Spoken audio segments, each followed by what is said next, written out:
Demon Slayer has a history of presenting us with very polarizing characters that represent very different aspects of life and society. I mean, Michael Jackson is the main villain, for crying out loud. But none have immediately captured our attention and collective affection like the burning flame that is Rengoku. Now, Rengoku was teased early on in the series in the Hashira meeting, but he truly burst on the scene in the Mugen Train movie, which was released on April 23rd of 2021. Though he never got much screen time, Rengoku truly affected the hearts and lives of many of us as we watched his journey. He was the embodiment of strength, duty, and positivity, and in this video we're going to discuss life lessons as brought to us by Rengoku in the hit anime Demon Slayer. As we jump into it, I'd ask that you leave a like and subscribe, and don't forget to hit that notification bell to stay up to date with the anime content I put out for you guys. From his youth, Kyojiro Rengoku was chosen to be strong. He was born with natural talent that surpassed pretty much everyone, especially and most notably his little brother Shinjiro. Rengoku's mother instilled in him from a very young age that it was his duty as one of the strong to be strong and help those who are weaker than him. His great strength and skill should be used to protect those of the world, and it just so happened that he was born into the perfect family to do such a thing. See, the Rengoku family has a history of studying flame breathing. They were very capable warriors of the Demon Slayer Corps. They had representatives in the Hashira as the Flame Pillar for decades, including Shinjiro Rengoku, which was Kyojiro's father.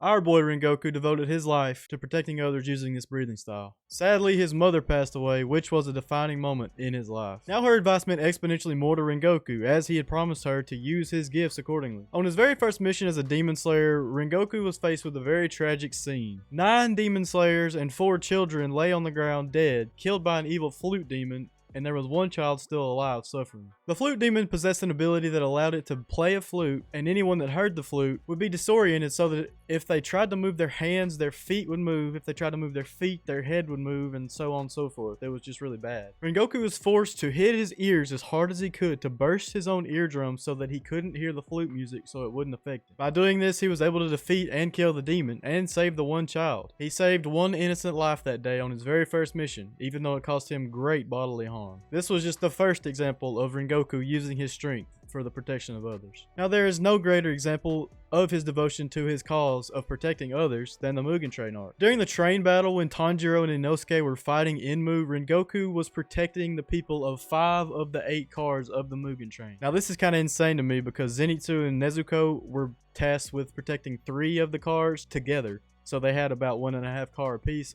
Rengoku had 5. He was doing exactly as his mother tasked him. He was protecting others that were weaker than him. Now this continued again later when Akaza attacked the group after Enmu was already defeated. Rengoku protected and injured Tanjiro, Zenitsu, Nezuko, and Inosuke from Akaza, the upper rank 3. He fought until the bitter end, matching Akaza's great speed and strength, but the regenerative abilities of the demon were just too much for Rengoku to beat. Akaza crushed his eye, broke his ribs, and caused internal bleeding in the Hashira. Even after all this, Rengoku claimed that he will fulfill his duty and he will not let anyone die. He sacrificed himself to try to hold Akaza there until sunlight, but that didn't end up working out for him. He did, however, fulfill his duty, and nobody died that day. Now what can we learn from Rengoku's strength and his devotion to use this strength for the protection of others? First of all, everyone has their own strengths. For Rengoku, his strength lies in physical ability and the skill to kill demons, and he uses this for the protection of others. So what are your strengths? My strength lies more in academic intelligence and knowledge more so than physical ability like Rengoku. Although I'm a recent college graduate, I've used this strength for pretty much all my life to help those around me who are struggling otherwise. So you might be good at art or building something or helping others medically. Whatever your strengths are, use them to help people. The next thing we learn is that it's okay to be strong. Rengoku was a strong, steadfast figure in his strength and resolve to comfort those around him. I believe that it's important and pretty much necessary, especially as a young man, to be strong and to stand firm for those around you. Build your strength, stand your ground,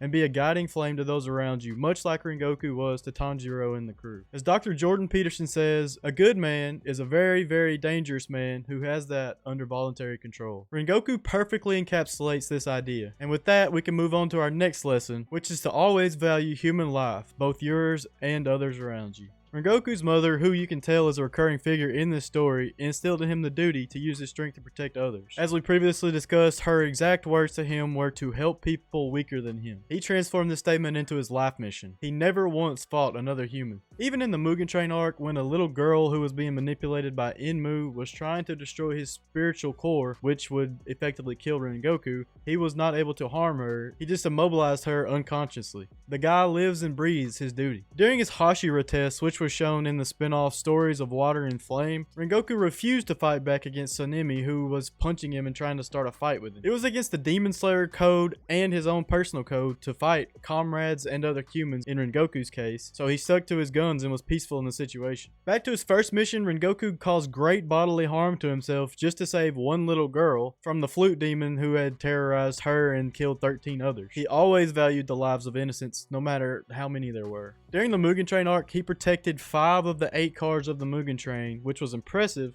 but not as impressive as protecting Tanjiro and his crew from upper rank 3 Akaza. The decision cost him his life, but he gave a speech that moved everyone who heard it. He denounced Akaza and his beliefs that human life was weak because of the fragility and the mortality of it. Rengoku claimed that growing old and dying gave meaning to human life, and the unnatural nature of a demon life is just an abomination. I think that Rengoku's philosophy on human life is one that we should all adopt. When we think of a human life, what does it mean to us? Life is the most precious thing in existence on this earth. Each and every one of us has a life full of meaning. Even if you sometimes feel lost or like your life has no purpose, think of Rengoku's philosophy on the matter. Regardless of how big or small you impact the world, your impact on your family and those around you is massive. Take pride in your work, enjoy your daily life, and strive to be better for those around you. Treat others the same as you would have them treat you. This is what it means to know the value of your own life while valuing others at the same time. Rengoku captured all of our attentions because of his flashy appearance and his powerhouse strength, but the most important aspect of his popularity was his undying positivity. From the very beginning, he's shown munching on food, exclaiming, "Tasty, tasty, tasty." We knew he was different from this moment, but he literally never lets up on this disposition. He's dealt a terrible hand by fate. His mother died, and his father became a drunk who told him that he would never amount to anything because he completely lacked talent. Despite this, Rengoku kept smiling and made sure that his little brother Senjuro did the same. He beat his father's expectations, and he became the Flame Hashira.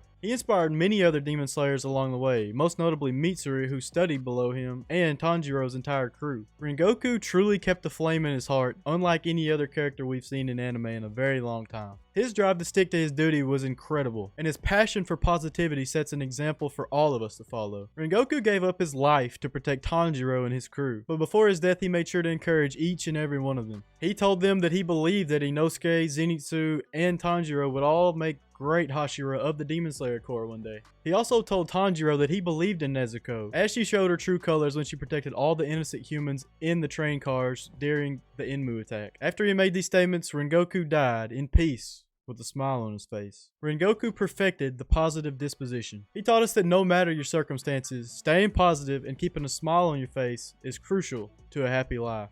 Stick to your purpose in life, and remember that happiness is only a smile away. I hope you've enjoyed these life lessons as brought to us by Rengoku. Remember to smash that like button, subscribe for more, and check out one of the videos on screen now. I'll catch you in the next one. Peace.